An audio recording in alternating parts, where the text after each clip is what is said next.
Olá, meu nome é Josi, eu sou professora de matemática e vim ajudar você a entender um pouco melhor essa disciplina tão maravilhosa. Vamos estudar?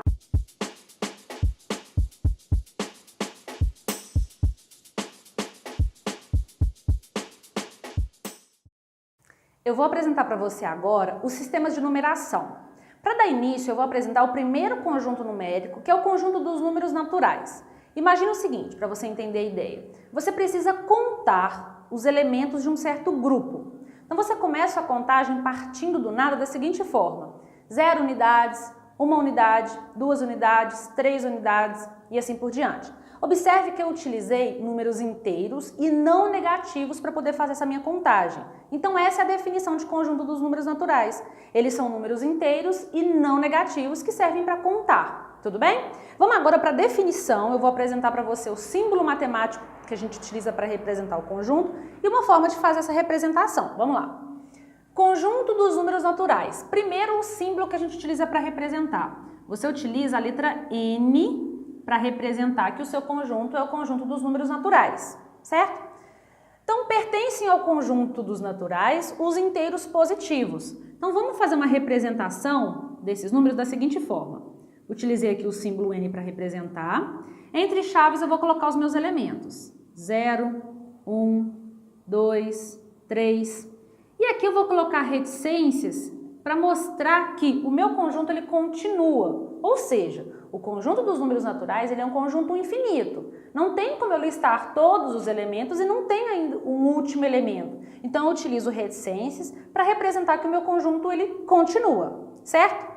Mas a gente tem aqui uma particularidade que é o seguinte: eu tenho também os naturais não nulos. O que significa isso? É como se eu começasse a minha contagem, só que em vez de partir do 0, eu vou partir do 1.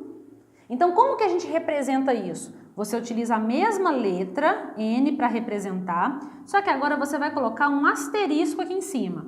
Esse asterisco serve para mostrar que a sua contagem ela vai começar do número 1. Então, nós temos 1, 2, 3, 4, e vou colocar reticências de novo para mostrar que o meu conjunto continua. Então, o que eu fiz aqui?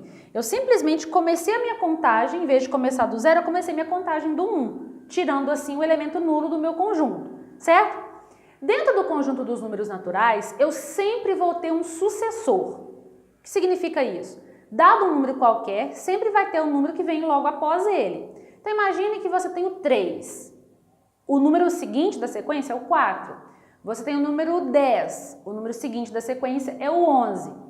Isso me dá a ideia de um sucessor, ou seja, dentro do conjunto dos números naturais, dado qualquer número, ele sempre vai ter um sucessor. Eu vou utilizar uma forma de representar esse sucessor para a gente generalizar. Então vamos lá. Eu vou utilizar a letra N para representar um número qualquer do meu conjunto. O sucessor desse número N vai ser o N mais 1. Então, pensa no exemplo que eu utilizei. Eu utilizei o 3. Então, se o meu N é igual a 3, o sucessor vai ser 3 mais 1, que é o 4, certo? Dentro desse conjunto, nós também trabalhamos com a ideia de antecessor. Só que aqui você tem que tomar um cuidado. Como o meu conjunto começa a contagem a partir do 0, eu tenho que ter uma restrição para representar esse antecessor de uma forma mais geral, para que o número resultante não saia do meu conjunto. Tudo bem? Então, o antecessor de um número do conjunto dos naturais vai ser o N menos 1. Só que nesse caso, o meu N tem que ser diferente de 0. Essa é a condição para representar um antecessor. Porque se você escolher um número no lugar desse N que faça com que o resultado saia do seu conjunto, isso vai dar errado. Então, por exemplo, se o meu N aqui fosse 0, 0 menos 1 é menos 1. Então, menos 1 não faz parte do meu conjunto. Por isso que eu coloco essa restrição para não ter nenhum problema. Essa forma de representar, ela também me diz que é o seguinte: essa sequência, ela me dá a sequência de números consecutivos. Então, aqui eu tenho números consecutivos. Ou seja, vamos utilizar um número qualquer para representar. Vamos escolher n igual a 3. Se o n é igual a 3, vamos substituir. Ó, aqui vai ficar n menos 1, n mais 1. Essa é a ideia dos números consecutivos. Quando eu substituo esse n por 3, isso vai ficar 3 menos 1, 3 e 3 mais 1. Quando você resolve isso, isso fica 2, 3 e 4. Ou seja, são números consecutivos. Dando continuidade, vamos falar agora da linguagem dos conjuntos. Dentro da disciplina de matemática, a gente utiliza vários símbolos, operadores para representar certas definições. Então eu vou apresentar para você agora a definição de conjuntos, elemento e pertinência e apresentar esses símbolos que a gente utiliza para representar, que é chamada de linguagem, certo? Mas primeiro vamos lá para você entender a definição do que é conjunto e elemento. Imagine que você tem uma coleção de objetos. Esses objetos, eles recebem o nome de elementos e a coleção em si recebe o nome de conjuntos. Então a gente pode relacionar esses objetos da sua coleção com os elementos e o conjunto. Então, ou seja, os objetos da coleção recebem o nome de elementos e a coleção em si recebe o nome de conjuntos. Eu vou trabalhar dentro desse tópico utilizando representação numérica para ficar mais fácil de visualizar quem são os elementos do conjunto e para poder mostrar esses símbolos matemáticos para você entender essa relação de pertinência. Tudo bem? Então vamos para o nosso primeiro exemplo. Eu tenho aqui um conjunto A, que é o conjunto dos números naturais menores ou iguais a 7. Bom, nós já vimos o que é o conjunto dos números naturais. Sabemos que são números inteiros não negativos, ou seja, números que a gente utiliza para contar. Essa forma que eu escrevi o meu conjunto é uma outra representação. Ela é chamada de representação por compreensão, que é quando você tem uma frase de sentido completo e essa frase diz para você quem são os elementos do seu conjunto sem necessariamente listar esses elementos. Então essa é mais uma representação. Mas vamos listar aqui os elementos do meu conjunto para ficar mais fácil a visualização. Então A é o nome dado ao meu conjunto. Agora entre chaves eu vou listar todos os números que estão aqui, que são 0, 1, 2, 3, 4, 5, 6 e por fim o 7, que é o último elemento aqui do meu conjunto. Vamos relacionar agora se um determinado elemento ele faz parte ou não faz parte desse conjunto. Vamos pegar aqui como exemplo o número 4. A gente diz aqui que o número 4 ele pertence ao meu conjunto. Então esse símbolo matemático que eu utilizei, ele serve para representar que um elemento pertence ao seu conjunto. Mas nós temos também o caso de um elemento que não faz parte aqui do meu conjunto. Vou pegar como exemplo o 9. Nesse caso, o 9, ele não pertence ao meu conjunto A. Então, vamos entender bem isso. Esses símbolos são símbolos utilizados para relacionar se um elemento pertence ou não pertence a determinado conjunto. Então, observe que é uma relação de pertinência de elemento para conjunto. Isso, ele está dizendo, é uma negação, né? Eu estou dizendo que o elemento não pertence. E esse é o caso quando o elemento pertence, ok? Vamos verificar agora um exemplo que é quando eu relaciono dois conjuntos. Então, ou seja, agora eu quero verificar se um determinado conjunto está dentro de outro conjunto, ou em outras palavras, se um conjunto está contido em outro conjunto. Isso também é uma relação de pertinência, só que agora de conjunto para conjunto. Eu tenho aqui um conjunto P formado pelos elementos de 0 a 6, ou seja, os números naturais menores ou iguais a 6.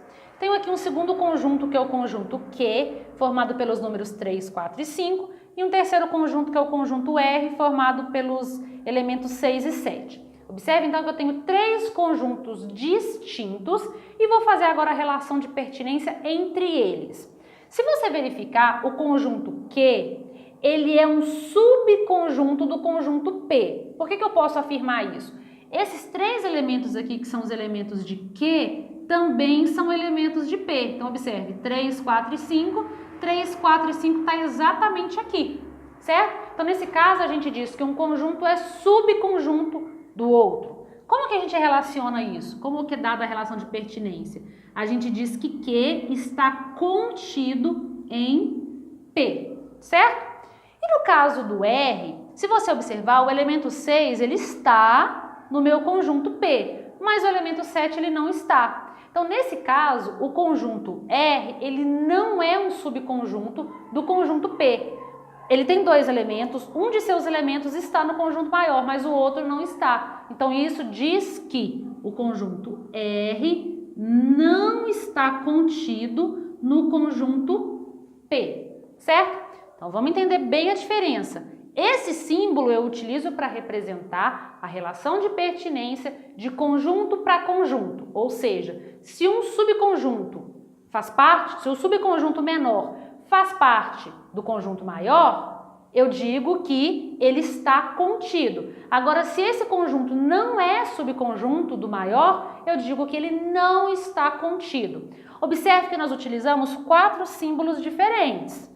Então, esses 2 símbolos são para representar a relação de pertinência de elemento para conjunto e esses outros 2 símbolos são para representar a relação de pertinência de conjunto para conjunto. Fiz aqui um resuminho para a gente só relacionar os símbolos para ficar mais claro de visualizar. Então, ó, quando eu digo que um elemento pertence a um conjunto, eu utilizo esse símbolo. Quando eu digo que um elemento não pertence a um conjunto, eu utilizo esse símbolo. Quando eu digo que um conjunto está contido em outro conjunto, eu utilizo esse. E quando eu digo que um conjunto não está contido no outro conjunto, eu utilizo esse símbolo. Vamos falar agora sobre as operações com conjuntos. Nós já vimos o que são o conjunto dos números naturais, já vimos a definição de conjunto, elemento e pertinência, e agora nós vamos trabalhar com as operações. Nós vamos falar agora das 2 principais operações, que é a operação de união e a operação de interseção, certo? Vamos lá, vou apresentar para você a definição, a representação disso utilizando um diagrama e um exemplo numérico para ficar mais fácil de visualizar. Vamos para a primeira operação, que é a operação de união. A primeira operação diz o seguinte: a união de 2 conjuntos é o conjunto dos elementos que pertencem a A ou a B, incluindo os elementos comuns a A e B. Então vamos lá. Primeira coisa é o símbolo matemático que eu uso para representar essa operação. A operação de união, ela é representada da seguinte forma. Então, eu tenho um conjunto A, eu quero fazer a união desse conjunto A com o conjunto B. Então, eu utilizo esse símbolo para representar a união. O que essa operação me diz? Ao efetuar a operação, você vai ter como resultado um outro conjunto. Esse conjunto vai ter elementos. Qualquer um dos elementos que você pegar ou você escolher dentro desse conjunto resultante, esse elemento ele tem que pertencer a A ou tem que pertencer a B obrigatoriamente. Essa é a definição de união, certo? Então, o resultado vai te dar um conjunto onde qualquer elemento pertence a A ou pertence a B, incluindo a região comum aos 2 conjuntos. Eu fiz aqui um desenho para ilustrar a situação, que é o seguinte. Eu tenho aqui um conjunto A e tenho aqui um conjunto B. Essa região é a região comum aos 2 conjuntos. Então, observe que eu colori toda a região, porque é o que diz a consequência dessa operação. Qualquer elemento que eu retirar, ou qualquer elemento que eu escolher, ele tem que pertencer a A ou a B, ou essa região comum aos 2. Por isso que eu colori toda a minha região. Eu coloquei aqui um exemplo numérico para ficar mais fácil da gente visualizar. Então, imagine a seguinte situação. Eu tenho um conjunto A que contém os elementos 2 e 4. E tem aqui um conjunto B que contém os elementos 2, 3 e 5. Quando eu fizer a operação união, qualquer elemento que eu retirar, ele tem que estar em A ou ele tem que estar em B.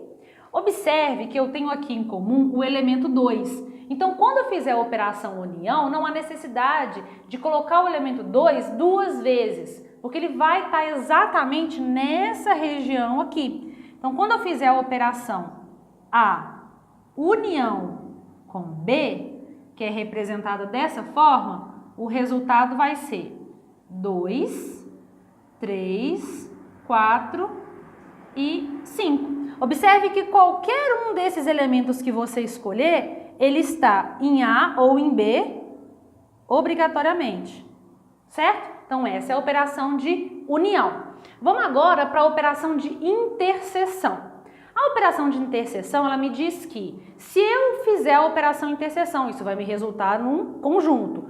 O elemento que eu escolher, qualquer elemento que eu escolher após efetuar essa operação, esse elemento ele tem que estar em A e em B ao mesmo tempo. Ou seja, esse elemento ele pertence a essa região comum aos 2 conjuntos. Então, primeiro vamos para o símbolo que eu utilizo para representar a operação interseção. Eu tenho um conjunto A, quero fazer a interseção dele com o conjunto B. Então, essa é a forma de representar a operação de interseção. Então, interseção é o conjunto dos elementos que pertencem simultaneamente a A e a B. Observe que eu fiz aqui o mesmo desenho, coloquei uma circunferência A e uma circunferência B e uma região comum aos dois. A operação de interseção me diz que o elemento que eu escolher do resultado da operação, ele tem que estar nessa região, que é a região comum aos dois conjuntos, certo? Olha um exemplo numérico. Eu tenho aqui um conjunto A, formado pelos elementos 5 e 7, e tenho aqui um conjunto B, formado pelos elementos 6, 7 e 9. Se eu fizer a operação interseção, que vai ser A interseção com B, isso é, eu preciso encontrar qual elemento que é simultaneamente pertencentes a A e pertencentes a B. Se eu observar, o 5 só faz parte do conjunto A, o 6 só faz parte do conjunto B, porém o 7 ele faz parte dos dois conjuntos. Então a interseção vai ser só o elemento 7. Gostou do vídeo? Gostou da aula? Então se inscreva no canal, compartilha, envie esse vídeo para aquele seu colega que precisa dar um pouco mais de matemática. Até a próxima aula!